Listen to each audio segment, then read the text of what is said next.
kulan laba beerood lagu nabadaynayo ayaa ka furmay degmada Taleex ee gobolka Sool oo 180 kiiloomitir dhinaca bari kaga aadan magaalada Laascanood. Kulankan oo qaban qaabadiisu socotay muddo 3 bilood ka badan ayaa lagu qabtay geedka Bardaa oo magaalada Taleex ilaa 5 kiiloomitir dhinaca waqooyi kaga aadan oo lagu magacaabo Gudur. Khadar Cali Jaamac gudoomiyaha guddiga nabadaynta ayaa ka warbixiyay xilliyadii kala duwan ay soo mareen wuxuuna xusay inay doonayaan oo kaliya in Taleex nabad ka dhalato. Khadar wuxuu u mahadceliyay qaar ka mid ah raggii dhaqaalaha la garab taagnaa Ahmed Xaaji Aadan Xadeed gudoomiye ku-xigeenka shirkadda isgaarsiinta Telesom iyo Hiirad Cumar Ciise madaxa shirkadda Ilays oo iyagu goobta joogay. Waxa halkaasi lagu dhaariyay guddiga dhexdhexaadinta iyadoo ugu dambeyntiina la bilaabay wada hadalka labada beelood.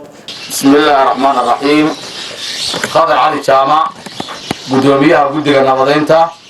waxa gacantaada aad saartay waa kitaabkii Ilaahay ma kugu wallaahi ba inaad xaajada daacad ka tahay احنا آدم كجلين ما كوجو والله با ويجو والله ما كوجو بالله با حاجدا لبدا جيب ولا لها دحمرتي ااد قدوميها قدغا اوتاي ااد قدغا اوتاي ان آدم احنا كجلين داعدنا اد كتاي ما كوجو بالله با ويجو بالله حاجدا لبدا اهل ولا لها ااد قدوميها قدغا حاجدا جليا اد اوتاي العرب وعاد عنت ساعتي وكتابك إلهي وعلو صارتي قلت لنا الراديو وتنبض يا لقى الرادينية وحال لقى الرادينية مركب ورا حق ربي إذا ربي كنت ما دايرة بينه كالرادينية ما وكبر ينهي والنبض ضيمه مركب يا لقى الرادينية وهدينا هاي كورو لقى بريئة وحال لقى الرادينية الله بقرم ونور حمد وما شفر ليا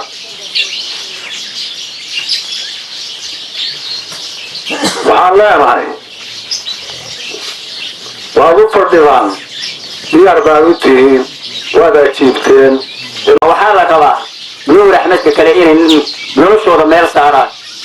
وهذا إذا هتاب بمطوح وهذا ويل كالي ديار ولسل دير سوى لكم نور حمد لبدا سوكولية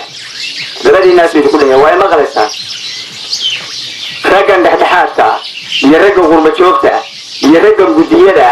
كراسي هذه كل هايدين وفدي شيرتين وتذكر حقوق هايدين شيرتين ما أنت باي فديا إلا أنا لقيها